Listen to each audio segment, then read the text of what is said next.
Hello everyone, आप सभी का एक बार फिर से मेरे यूट्यूब चैनल दीपक एकेडमी स्टडी में स्वागत है। और आज हम फिर से अपना एक नया वीडियो लेके आए हैं जो कि चैप्टर धातु एवं अधातु से है। ठीक है, तो धातु एवं अधातु में कुछ क्वेश्चन बाकी रह गए थे जिसको मैं आज कराऊंगा और आज इस चैप्टर को मैं फाइनल कर दूंगा। तो वीडियो को पूरे अंत तक देखते रहें और मेरे चैनल को सब्सक्राइब कर दें और नोटिफिकेशन आइकन भी ऑन कर दें ताकि मैं जो भी वीडियो अपलोड करूँ वो सबसे पहले आप तक पहुँचे। ठीक है, तो चलिए वीडियो में ज़्यादा देर न करते हुए हम वीडियो को स्टार्ट करते हैं और चलते हैं अपने 11वें प्रश्न की तरफ, धातु एवं अधातु चैप्टर के। ठीक है, 11वां क्वेश्चन कह रहा है कि जस्ता धातु HCl से क्रिया करके कौन सी गैस निष्कासित करती है। जो जस्ता धातु है वो HCl हाइड्रोक्लोरिक अम्ल से क्रिया करके कौन सी गैस निष्कासित करती है। तो हम जानते हैं कि कोई भी धातु जब अम्ल से क्रिया करेगी, ठीक है, कोई भी धातु जब अम्ल से क्रिया करेगी तो कौन सी गैस विस्थापित करेगी, हाइड्रोजन गैस विस्थापित करेगी। ठीक है, तो इसमें कौन सी गैस होगी, हाइड्रोजन गैस होगी। ऑप्शन नंबर सी इसमें सही हो जाएगा कि जस्ता धातु जब हाइड्रोक्लोरिक अम्ल से क्रिया करती है तो हाइड्रोजन गैस निष्कासित करती है। ठीक है, अगले क्वेश्चन की तरफ चलते हैं। क्वेश्चन नंबर 12 कह रहा है कि तत्व ABCD, ये 4 अलग अलग तत्व हैं, कि मानक अपचयन विभव। यहाँ ध्यान देंगे कि कह रहा है कि मानक अपचयन विभव। उपचयन और अपचयन आप लोग को बताया जाएगा कि ऑक्सीडेशन और रिडक्शन क्या होता है। एक को बोलते हैं अपचयन, एक को बोलते हैं उपचयन। ठीक है, तो इसमें कह रहा है अपचयन विभव क्रमशः +60 -0.35 -1.50 और -2.71 वोल्ट है, सबसे अधिक क्रियाशील तत्व होगा। तो अपचयन विभव का मतलब रिडक्शन।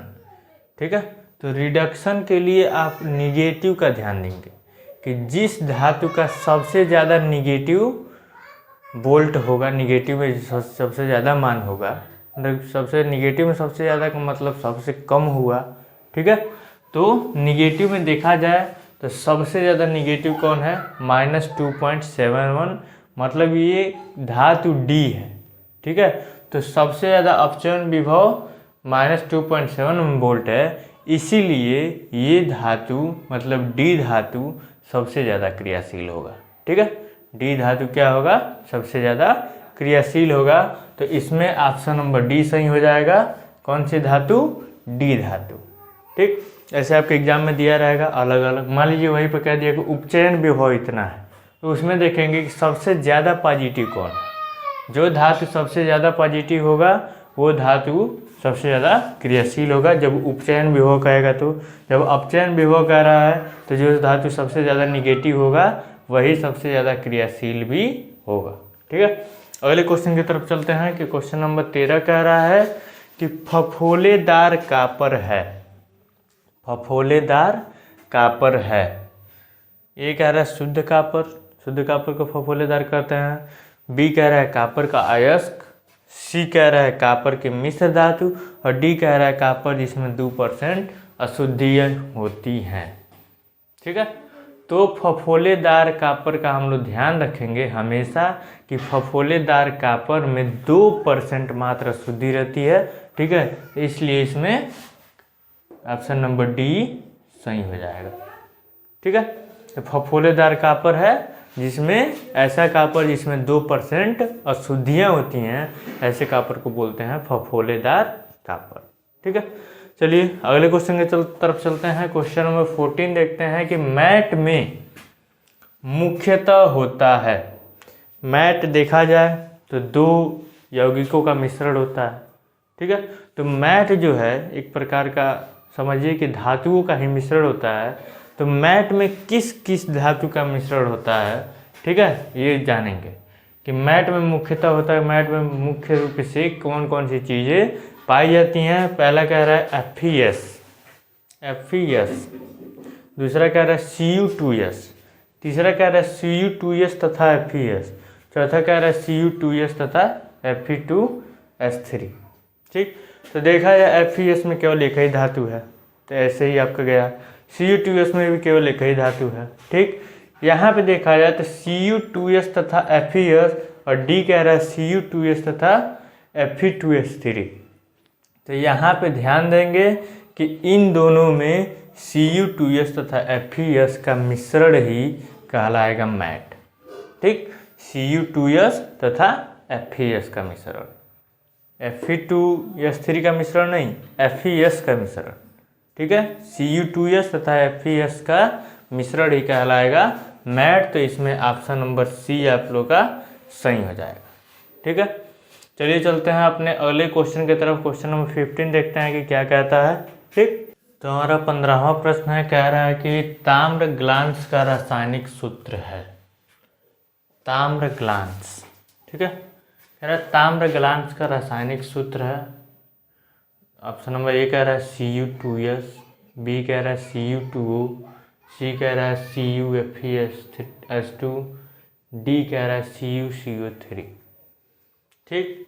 तो ये हो गया कॉपर ऑक्साइड, ये हो गया आपका कॉपर कार्बोनेट, ठीक है, और वो हो गया CuFeS कॉपर का आयरन सल्फाइड है, और ये है कॉपर सल्फाइड, इसी को बोलते हैं ताम्र ग्लांस। क्या बोलते हैं? ताम्र ग्लांस, मतलब Cu2S को बोलते हैं हम ताम्र ग्लांस। तो ऑप्शन नंबर ए आपका सही हो जाएगा। जब भी कहे कि ताम्र ग्लांस का रासायनिक सूत्र लिखिए तो Cu2S, ठीक है, Cu2S ताम्र ग्लांस का रासायनिक सूत्र, ठीक।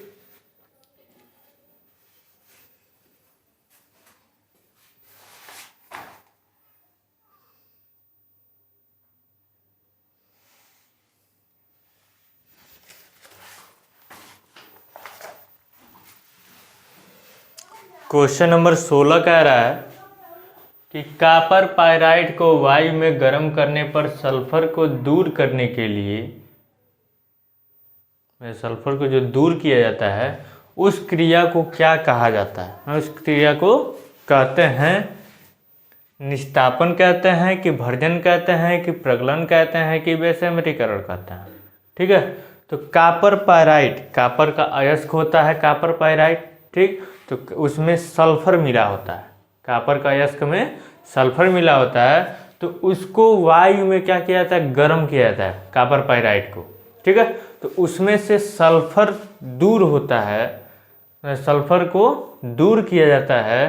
तो इस क्रिया को मैंने कॉपर पाइराइट को वायु के उपस्थिति में गर्म करने पर सल्फर जो बाहर निकलती है, इस क्रिया को क्या कहते हैं? निस्तापन कहते हैं कि भर्जन कहते हैं कि प्रगलन कहते हैं कि विषमरीकरण कहते हैं, ठीक है। तो जब भी वायु की उपस्थिति में गर्म कर रहे हैं कॉपर पाइराइट को, तो आप याद रखेंगे कि इस क्रिया को कहते हैं भर्जन। क्या कहते हैं? भर्जन, ठीक है। वायु की उपस्थिति में जब भी किसी अयस्क को हम गर्म करेंगे तो उस क्रिया को कहेंगे भर्जन। क्या कहेंगे? भर्जन। तो ऑप्शन नंबर बी आपका सही हो जाएगा। क्वेश्चन नंबर 17 कह रहा है कि परावर्तनी भट्ठी, भट्ठी कई प्रकार की होती है, उसी में से एक होता है परावर्तनी भट्ठी का उपयोग होता है, मतलब परावर्तनी भट्ठी का उपयोग कहाँ होता है, ठीक है। प्रगलन में, निस्तापन में, विषमरीकरण में, इनमें से कोई नहीं, ठीक। तो परावर्तनी भट्ठी जैसा कि नाम दे रहा है, परावर्ती मैंने परावर्तित करके, मतलब इसमें आग कहीं और लगाया जाता है और जिस चीज़ को हमको गर्म करना रहता है उस चीज़ को कहीं और रखा जाता है, ठीक है। तो इस परावर्तनी भट्ठी का उपयोग होता है, इनमें से किस क्रिया में परावर्तनी भट्ठी का उपयोग होता है? तो यहाँ हम लोग ध्यान रखेंगे कि परावर्तनी भट्ठी का उपयोग हमेशा निस्तापन में होता है। किस में होता है? निस्तापन में। परावर्तनी भट्ठी का उपयोग निस्तापन में होता है। क्वेश्चन नंबर 18 कह रहा है कि कैल्शियम फास्फेट का सूत्र है। कैल्शियम फास्फेट, देखिए कैल्शियम भी है, देखा जाए तो फास्फेट भी है कहीं कहीं, ठीक है।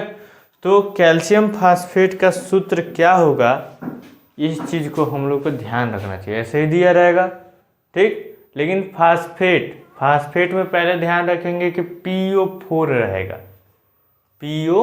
4 रहेगा और कैल्शियम के संयोजकता के हिसाब से उसको हम रख लेंगे, एडजस्ट कर लेंगे। तो कैल्शियम फास्फेट का सूत्र होता है Ca3PO4 का होल ट्वाइस। Ca3PO4 का होल ट्वाइस मतलब ऑप्शन नंबर सी। ये कैल्शियम फास्फेट का सूत्र नहीं है, ये भी कैल्शियम फास्फेट का सूत्र नहीं है, ये भी कैल्शियम फास्फेट का सूत्र नहीं है। ये है कैल्शियम फास्फेट का सूत्र Ca3PO4 का होल ट्वाइस। ठीक है, कैल्शियम फास्फेट याद रखेंगे। ठीक है, अगला क्वेश्चन कह रहा है, क्वेश्चन नंबर 19 कह रहा है कि पीतल है। पीतल जानते हैं, पीतल के बर्तन में हम लोग यूज भी करते हैं घरों पे। ठीक है, तो पीतल क्या होता है? पीतल कोई धातु है कि अधातु है कि उपधातु है कि मिश्र धातु है? तो पीतल धातु तो हम यूज करते हैं घरों में, लेकिन उसके बारे में हम लोग को नहीं पता रहता है कि उस धातु है कि अधातु है, क्या ये भी अलग से ही बनता है? तो ऐसा नहीं है। ठीक है, पीतल जो है धातु नहीं होगा, पीतल धातु नहीं होगा, पीतल अधातु भी नहीं होगा और पीतल उपधातु भी नहीं होगा। पीतल होगा मिश्र धातु। कौन सी धातु होगा? मिश्र धातु होगा पीतल। पीतल कौन सी धातु होगा? मिश्र धातु। इसमें अलग अलग धातुओं का मिश्रण होता है जिससे बनता है पीतल। ठीक है, तो पीतल में अलग अलग धातु का मिश्रण होता है, इसलिए इसको बोलते हैं मिश्र धातु। इसको बस धातु नहीं बोल सकते हैं, इसको अधातु भी नहीं बोल सकते हैं, इसको उपधातु भी नहीं बोल सकते हैं, इसको बोलेंगे मिश्र धातु। ये धातुओं का मिश्रण है पीतल। ठीक है, अब पता चल गया ना कि पीतल क्या होता है। अगला क्वेश्चन देखते हैं, क्वेश्चन नंबर 20 कह रहा है, इस चैप्टर से लास्ट क्वेश्चन और इस क्वेश्चन के बाद से ये चैप्टर समाप्त। क्वेश्चन नंबर 20 कह रहा है कि निम्न में से कौन सी धातु ऊष्मा की कुचालक है? ऊष्मा की कुचालक और सुचालक। ऊष्मा की कुचालक और सुचालक का मतलब समझिए कि ऊष्मा का सुचालक मतलब जिसमें ऊष्मा एक सिरे पे दी जाए और पूरे उस चालक माने जो भी वो धातु है चाहे जो भी वो पदार्थ है उसमें चारों तरफ फैल जाए, उसको कहेंगे ऊष्मा का सुचालक। मतलब एक कण को गर्म किया जा रहा है, उससे चिपका जो कण है वो भी गर्म हो रहा है, उससे चिपका जो कण है वो भी गर्म हो जा रहा है, तो इससे ऐसे पदार्थ को कहेंगे ऊष्मा का सुचालक। और कुचालक क्या होते हैं? तो जैसे कि ऊष्मा कहीं एक जगह दिया जाए तो उसको ऊष्मा बस वहीं पे लगे और कहीं उसको ऊष्मा का फील भी ना हो, मतलब ऊष्मा का ट्रांसफर ना हो, उसको बोलते हैं ऊष्मा का कुचालक। ठीक, ऐसे विद्युत का सुचालक कुचालक होता है कि जिसमें विद्युत प्रवाह होता है उसको बोलते हैं विद्युत का सुचालक, और जिसमें विद्युत धारा नहीं प्रवाह होता है उसको बोलते हैं ऊष्मा का या विद्युत का कुचालक। ठीक है, तो इसमें से कह रहा है कि निम्न में से कौन सी धातु ऊष्मा की कुचालक है? कि इसमें से कौन सी ऐसी धातु है जो ऊष्मा की कुचालक है? पहला ऑप्शन कह रहा है कि पारा। तो पारा हम लोग जानते हैं मरकरी, जो नॉर्मली डॉक्टर के पास होता है थर्मामीटर, उसमें जो सफ़ेद कलर का रहता है जिसे चढ़ता है उतरता है ऊष्मा के प्रभाव से, तो वो होता है पारा। तो यहाँ पे पहले ही देख लिया गया कि पारा क्या है? ऊष्मा का सुचालक है। क्यों? कि डॉक्टर के पास थर्मामीटर रहता है, तो जब हमारे बॉडी पे पड़ता है, हमारे बॉडी के शरीर का टेम्परेचर नापने के लिए, तो वो ऊष्मा पाते ही वो ऊपर की तरफ बढ़ने लगता है, उसका रीडिंग बढ़ने लगता है, वो फैलने लगता है। रीडिंग बढ़ने का मतलब वो जो पारा है वो फैलने लगता है। तो वो पारा जो है वो है धातु, ऐसी धातु है जो ऊष्मा का सुचालक है, मतलब वो उसमें ऊष्मा ट्रांसफर होती है। ठीक, तो ये तो कह रहा है कि कौन सी धातु ऊष्मा की कुचालक है, तो ये तो हो गया सुचालक, तो इसलिए तो ये ऑप्शन सही नहीं होगा। वही सुचालक पूछा होता तो ये सही हो जाता। सोडियम कह रहा है, तो सोडियम धातु आप जानते हैं कि थोड़ा सा भी पानी में डालिए तो देखिए एक आग लग जाती है, तो ऐसे ही ऊष्मा का सुचालक हो गई, तो ये ऊष्मा का कुचालक तो होगा नहीं। अगला कह रहा है कि शीशा। शीशा आप लोगों ने देखा है, सब लोग जानते हैं कि शीशा क्या होता है। ठीक है, शीशा जो है उसको अगर आप एक जगह गर्म करिए, हाथ से पकड़े रहिए और दूसरे सिरे पर उसको गर्म करिए, तो क्या होगा? वो हीट ट्रांसफ़र नहीं करेगा, आपके जहाँ पकड़े रहेंगे वहाँ पे गर्म नहीं होगा। इतना बड़ा राड ले लिए शीशे का, एक साइड पकड़ लिए और एक साइड गर्म कर रहे हैं, तो आपके पास तक उस हीट का फील नहीं आएगा, मतलब वो हीट ट्रांसफ़र नहीं कर रहा है। इसलिए वो जो शीशा है वो होगा ऊष्मा का कुचालक, ऊष्मा का कुचालक। सुचालक और कुचालक में ध्यान दें, सु मतलब जिसमें धारा प्रवाहित हो और कु मतलब जिसमें धारा प्रवाहित न हो, तो इसलिए यहाँ पे ऑप्शन नंबर सी सही हो जाएगा, जो कि ऊष्मा की कुचालक है क्या, शीशा। Fe मतलब लोहा, आयरन। आप जानते हैं कि आयरन के रॉड अगर ले लें, एक साइड गर्म करें दूसरे साइड पकड़े रहें, तो दूसरे साइड जहाँ पकड़े रहेंगे वहाँ पे भी ये गर्म हो जाएगा, मतलब उसमें भी ऊष्मा ट्रांसफ़र होगी, उसमें भी ऊष्मा प्रवाहित होगी। ठीक है, उसमें विद्युत धारा का भी वो सुचालक है। अगर एक साइड पकड़े रहें और दूसरा साइड तार जोड़ दें तो आपको पता चल जाएगा तुरंत कि विद्युत धारा भी प्रवाहित हो रही है। ठीक है, तो ये हो गया आपके इस चैप्टर से धातु एवं अधातु से 20 क्वेश्चन, जो कि 10 क्वेश्चन मैंने पिछले वीडियो में बताया था और 10 क्वेश्चन ये रहे। तो इस सारे क्वेश्चन को आप अच्छे से पढ़ लें, इस चैप्टर से इन्हीं यही सब क्वेश्चन बन सकते हैं। तो इन सब क्वेश्चन में से ज़रूर से आप ध्यान से पढ़ें। ठीक है, और ये चैप्टर आप लोग का समाप्त हो गया। अब हम अगले चैप्टर की तरफ बढ़ेंगे अपने अगले वीडियो में। और मेरे इस वीडियो को अगर शेयर कर देते हैं तो आपको बहुत बहुत धन्यवाद। ठीक है, और मेरे इस चैनल को सब्सक्राइब कर दें और मेरे इस चैनल को ज़्यादा से ज़्यादा शेयर कर दें, ताकि और भी लोग सब्सक्राइब करें, और मेरे इस वीडियो को भी सब्सक्राइब करें ताकि लोग देखें, पढ़ें, बच्चे सारे, और थोड़ा हमको भी अच्छा लगे। ठीक है, तो चलिए ये क्वेश्चन तो हो गया, मतलब ये चैप्टर हो गया। अब मिलते हैं नेक्स्ट वीडियो में, तब तक के लिए आप सभी को धन्यवाद, बाय।